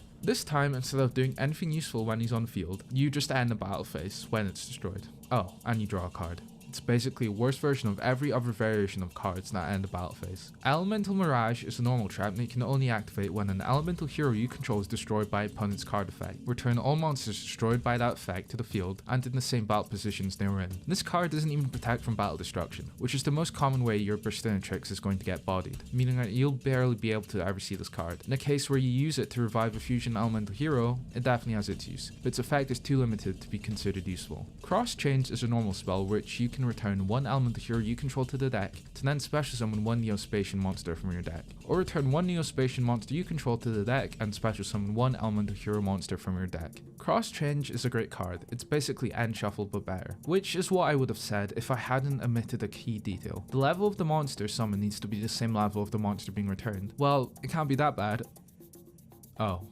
So cross change in practice means that you can swap out Neo-Spacian for Avion and Burstinatrix and vice versa. Cross change could definitely be a great card if it wasn't gated by the level restriction, and it's not totally worthless as it helps out with fusion summoning, but like always it's too bricky. Instant Neo-Space is an equip spell where you can only equip it to a fusion monster that lists Neos as a fusion material. The equipped monster doesn't have to have its effect activated, now returns itself back to the fusion deck during the end phase. When equipped monster is removed from the field, you can special summon one elemental hero Neos from your hand, deck, or grave. Another sad reminder of how the shuffle mechanic never should have been printed on the Neos fusions. Whilst it definitely is nice to have a monster out in the field for longer than one turn, and floating into a 2500 beater for potentially another contact fusion is definitely a strong effect, it does mean you'll need a Neos fusion on the board, which is never. Hero Mask is where you can select one face-up monster you control, send an elemental hero monster from your deck to the grave, and treat the selected monster as its name until the end of the turn. Hero Mask is perfect for the deck, as most importantly you can use it to replace any monster you control as an elemental hero Neos. That alone makes this card extremely valuable. Instant Fusion is a quick play spell, where you can fusion summon any fusion monster from your extra deck by sending the fusion materials listed from your side of the field. It returns to the fusion deck at the end of the turn. This has to be a joke, right? It's another fusion spell that doesn't actually make fusion summoning any easier, and to top it off, it gets Neos at the end of the turn. Refusion is an equipped spell where you can activate this card by paying 800 life points, and then target one fusion monster in your graveyard, special summon it, and equip it with this card. When this card is destroyed, banish the equipped monster. The usage of this card in the anime is definitely a weird one, because it's shown in exactly one duel in GX, and it isn't used, and it doesn't make another anime appearance until Arc V, where it again isn't activated a single time. And what's even more confusing about this card is that you can't even use it in Jaden's deck. It doesn't work with any of the fusion monsters in the deck, as they all need to be fusion summoned, which does make the inclusion of this card confusing. Did Jaden think he could use this card? Revoke Fusion is a normal spell where you can send a Polymerization from your hand to the grave, then send one fusion monster from your extra deck to the grave, and then special summon one monster from your hand, and that's listed as a fusion material on that card. The special summon monster is then sent to the grave at the end of the turn. So let's do the math. You send your deck's main win condition to the grave, the monster needs to be in your hand, and also gets sent to the grave at the end of the turn. The idea of course is to be able to special summon the Neos or Blade Edge with this card, but needing to discard your primary playmaker of the deck makes this card worthless. Neo Space Wave is a normal spell that you can activate when the number of Neo-Spacian monsters in your deck is greater than the number of monsters you control. Send all monsters you control to the graveyard, then special summon Neo-Spacians from your deck equal to the number of monsters sent to the grave by this effect. Being able to special summon any Neo-Spacian to be able to contact fuse is always a welcome addition, but most importantly again, it gets easy access to Grand Maul. Space Gift is a normal spell which lets you draw one card for each Neo-Spacian you control. On paper, it sounds crazy good. Wow, I can draw 5 cards? It's until you remember that we're talking about Neo-Spacians, which will almost certainly be ran over by literally anything, so in most cases this will just be an upstart.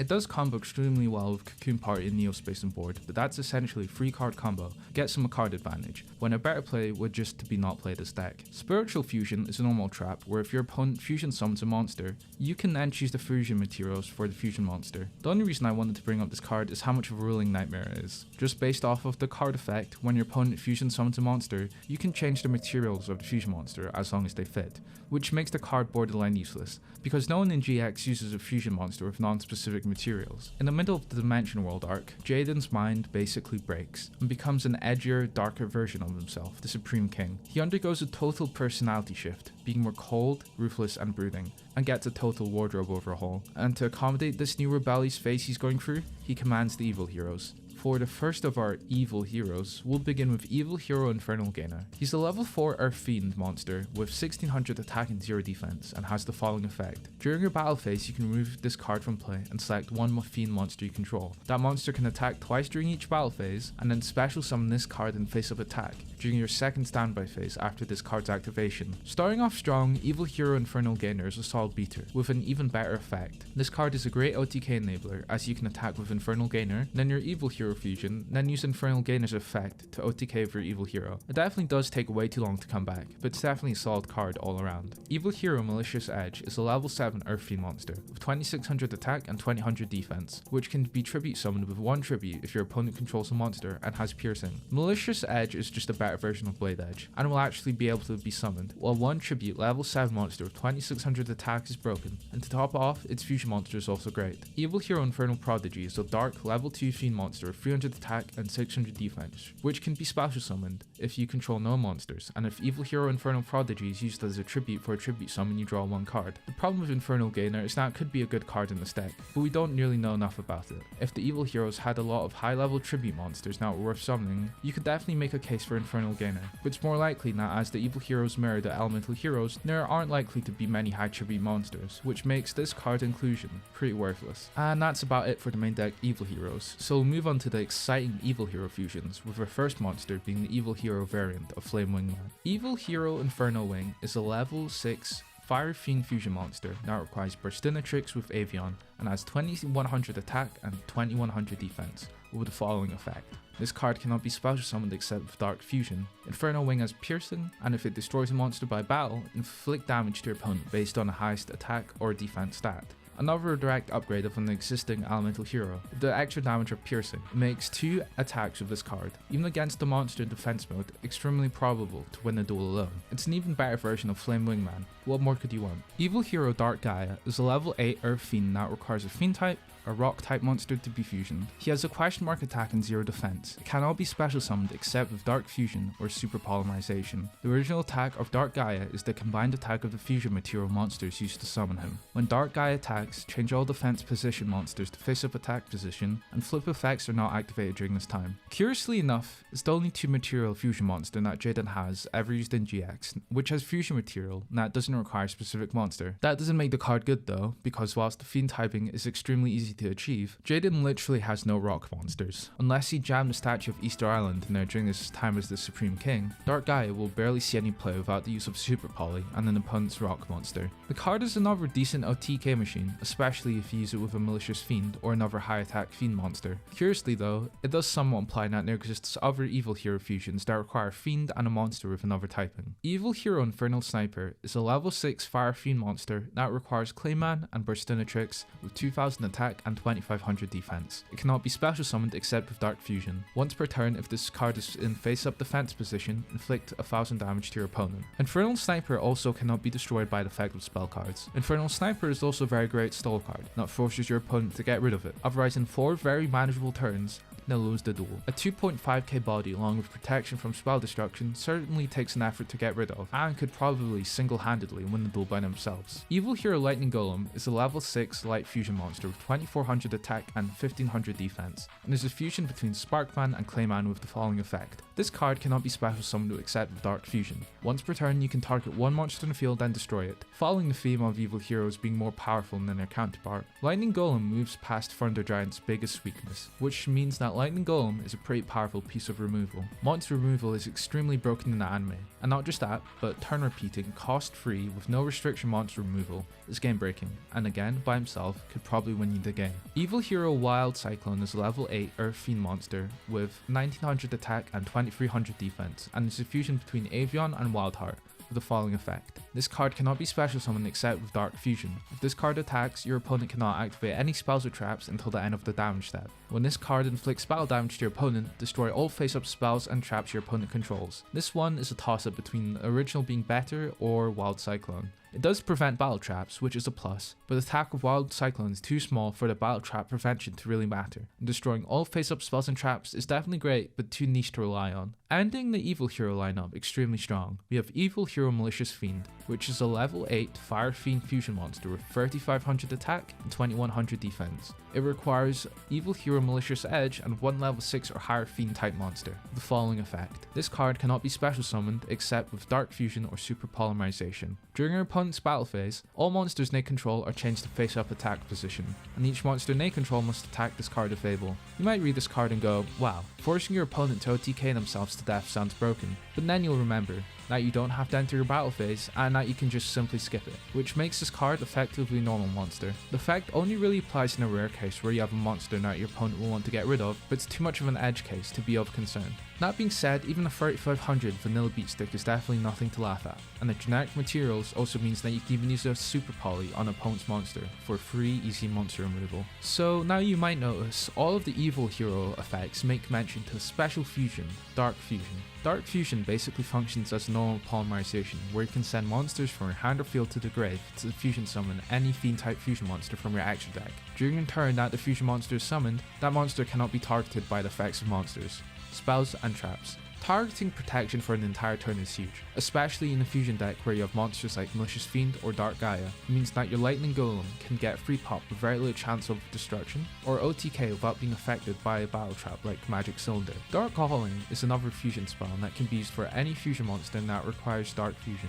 However, it requires you to banish a Dark Fusion from your grave, and then you banish the required fusion materials from your hand or grave. Dark Calling could be a great card, similar to how Miracle Fusion is one of the Elemental Hero's best cards, but needing you to already have Dark Fusion in your grave hurts the consistency of this card quite a lot. It still is a worthwhile card in the deck, just on how strong being able to summon monsters from your grave as fusion material is, but doesn't quite hit the same as its Elemental Hero counterpart. Moving on to their singular spell support, Vicious Claw is an equipped spell where the equipped monster gains 300 attack. If the equipped monster would be destroyed by battle, return this card to its owner's hand instead, and then destroy one monster, except from the one that battled the equipped monster, and inflict 600 damage to your opponent. After that, special summon one evil token, which is a Fiend, Dark, level 7 monster with 2500 attack and defense, to your opponent's side of the field. During the turn Vicious Claw is returned to your hand, you cannot use Vicious Claw. If you couldn't tell already, Vicious Claw is supposed to be used with Super Polymerization, so you can use it with Malicious Edge to fusion summon Malicious Fiend. But without a Super Poly or a Malicious Edge on field, this card just gives your opponent a free 2.5k beater every time it battles, which doesn't feel like a fair trade based on the power of the equipped card.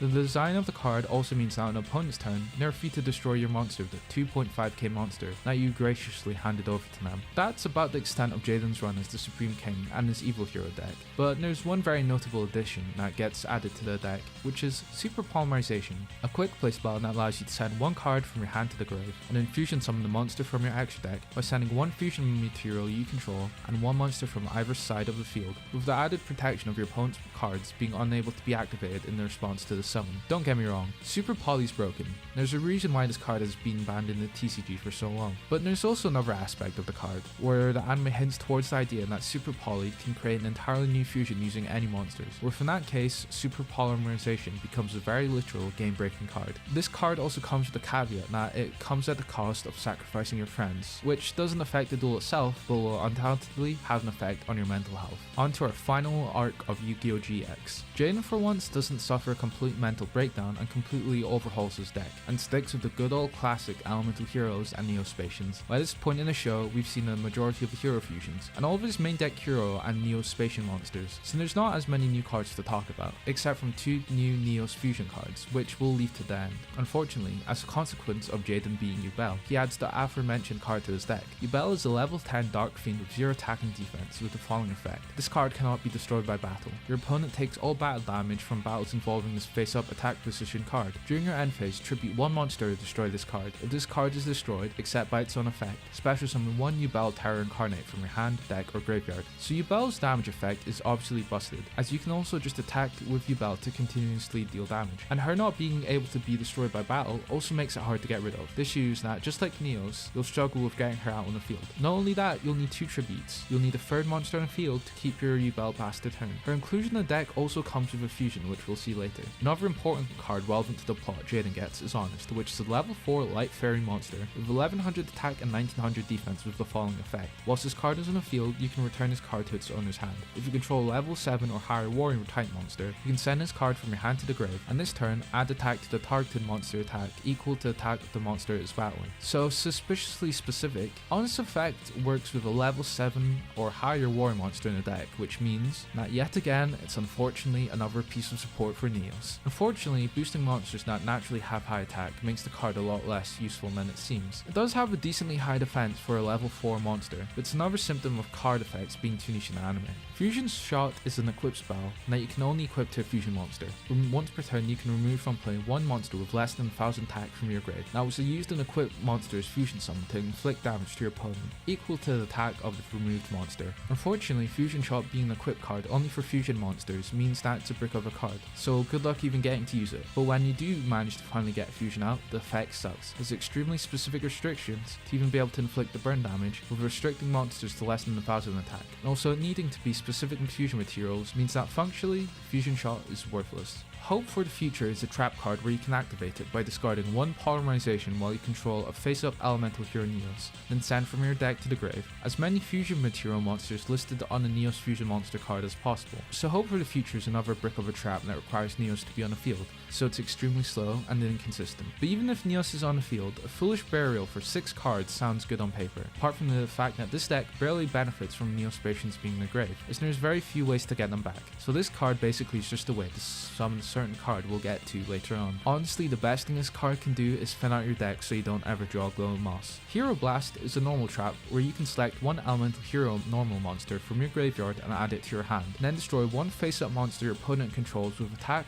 equal to or less than the selected monster's attack. Hero Blast is a fine recycling card, as it's not something the deck is particularly strong with, but unless you're calling a Neos or Sparkman, you'll barely be destroying with monsters with less than 800 attack. Hero Shield is a continuous trap where you can select one face-up hero monster you control and equip this card to it. If the equipped monster would be destroyed by battle, you can send this face-up card to the graveyard instead. During damage calculation, if the equipped monster destroys an opponent's monster, you can draw one card for each multiple of 1000 battle damage you take from that battle. At first glance, the card is kind of mediocre. The battle protection for one single battle is useless, but the card in rare situations can be a +2 or maybe even a +1, but in most cases the draw effect will just be an upstart goblin. As it stands, the card is too situational for the draw effect to pop off. Hero's Backup is a trap which you activate only during your battle phase. Select one face-up monster you control whose attack is lower than one of your opponent's monsters by 1000 or more, and remove from play one elemental hero monster from your grave. The selected monster gains attack equal to the removed monster's attack until the end phase. Hero's Backup is another trap, and that's too situational for its purpose. You'll need to have a monster with less than 1000 attack, so most of the time this card will not work unless it's against the boss monster, and in the case where you are facing off against the boss monster, most of the main deck monsters have 1000 or less attack, so the boost won't even be enough to run over the monster. That's the problem. Sure, you could use it on a fusion monster to gain 2000 attack, but the max payoff for this card is not worth being in the deck. Hero's Guard is a trap where you activate it only when an opponent's monster declares an attack. One face-up hero monster you control cannot be destroyed by battle that attack. Also, you can remove from play one hero card from your graveyard to have half the battle damage you take from that attack and draw one card. The card is fine, it's basically just a hero shield, but you only need to have your monster in attack to draw cards. For our penultimate card we'll cover, Neos Wiseman is a level 10 light fusion monster with 3000 attack and 3000 defense, and is a fusion between Neos and any new Bell monster and has the following effect. This card battles an opponent's monster and inflict damage to your opponent equal to the attack of the target monster, and gain life points equal to the defense of the target monster. When this card is destroyed by battle, you can remove from play one Yubel from your grave to special summon one elemental hero Neos from your graveyard. Neos Wiseman is another extremely powerful card that has everything that you'd want out of a fusion monster. It has high attack, the extremely rare form of effect destruction, and even a floating effect if it's managed to be able to run over. This card, along with Rainbow Neos, is definitely the pinnacle of the fusion heroes that the deck has to offer. Destruction and protection combined with 3k attack means that the opponent will have a hard time getting over this card, if ever, as nobody ever plays removal cards in GX. But the second effect of this card is what makes it broken. If your opponent ever manages to get 3k attack or more with a monster, and if they do manage to run over a Neos Wiseman, it will most likely result in self-OTK, with a massive 3k or more self-burn, assuming Neos Wiseman attacked the monster with 1000 attack before this, which is a very common scenario. Basically, places your opponent in an unwinnable spot as soon as this card is summoned, as they can't summon monsters without Neos Wiseman's burn effect working, and they also can't destroy a monster without fear of taking a massive 3k damage to the face. And for the final cherry on top, if your opponent somehow runs over this card, either with attack reduction on Neos Wiseman, or they gained enough life points to not lose, you get Neos back, where you can then more than easily contact fuse next turn to OTK for the win. Did I mention that it doesn't return itself back to the deck?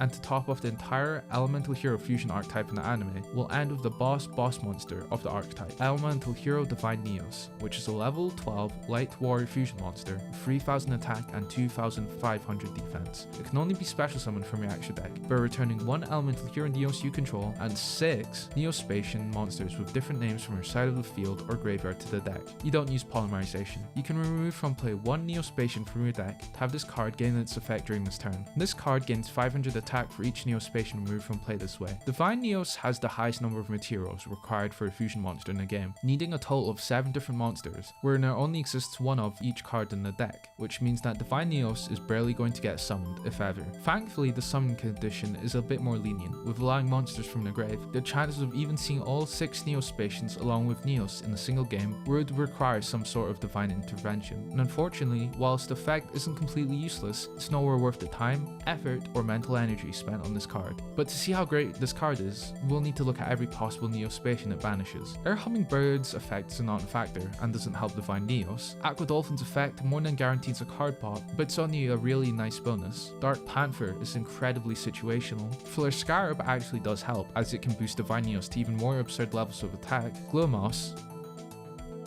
And for Grand Maul, this is the rare instance where you'd rather not activate its effect, which should be pretty clear for obvious reasons. So by combining all the card effects we have for one turn, you have a 6k plus beater that can discard an opponent's card from your hand and may be a copy a useful effect. And if you're feeling particularly adventurous, gamble or direct your attack or end the battle phase. This card would barely be worthwhile to use even if it was a standard 2 material Neos fusion, but with needing 7 whole cards, insultingly mediocre.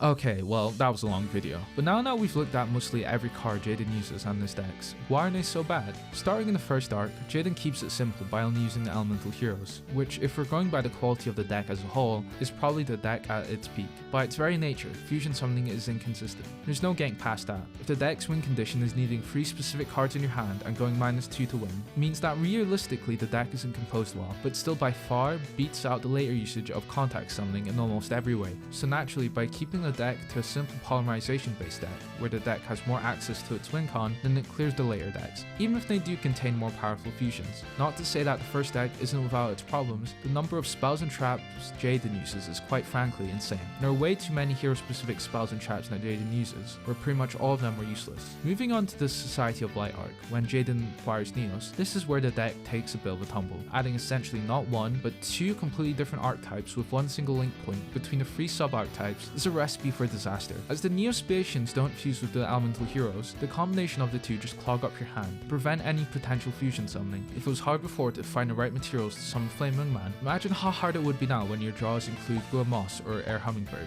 Ignoring the inconsistency of adding a completely new archetype to the elemental heroes, the Neo-Spacian aspect of the deck even fails as its own archetype. Whilst it does definitely has the better fusion effects, with clear standouts being Neos Wiseman, Air Neos, and Rainbow Neos, where summoning them is always a power play, as very few of the Neos fusions are downright bad, the problem is the archetype inherently just punishes you for even attempting to do what the deck is designed to do. Why go -2 plus whatever tributes you need to use to summon Neos on the field, to end up having no monsters on the field at the end of the turn? Needing a level 7 monster with no effect to be on board and a single card that is a single one-off to be able to contact fuse, which happens once in a blue moon, just means that the deck is unable to function. The design of the Neos archetype is flawed, as many of the Neos fusions are too powerful to stay on the field for multiple turns, where the anime had to cut off their legs so the duel wouldn't be over as soon as Jaden summoned them. Imagine if Aquaneos could survive for 2 turns. Making the opponent go -4 is so detrimental where it would be hard to write a comeback for the opponent. Heck, the anime even had to end the rules when Neo's Wiseman was attacked by Night Shroud, as Jaden would have won the duel in that moment. But despite all my complaints with the deck, the hero archetype and the Neo-Spacians have always held a special place in my heart. For most people, the original Yu-Gi-Oh anime was their Yu-Gi-Oh series, but for me, GX was mine. Even with the entire rainbow of new cards with exciting summoning mechanics that have been introduced since then, there's just something so interesting to me with Fusion Summoning.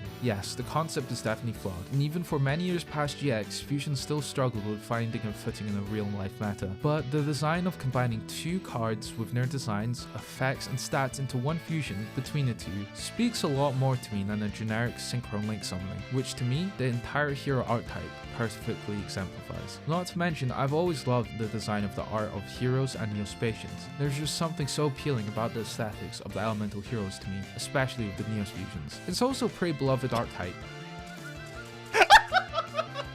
much to the annoyance of Floodgate haters, as it gets an abundance of support and there's always some aspect of the hero archetype wriggling its way into the meta in some capacity, which means that for as long as the game exists, Jaden's deck is here to stay. So who cares if the deck is flawed? It hasn't stopped us begging for yet another hero extender to be added.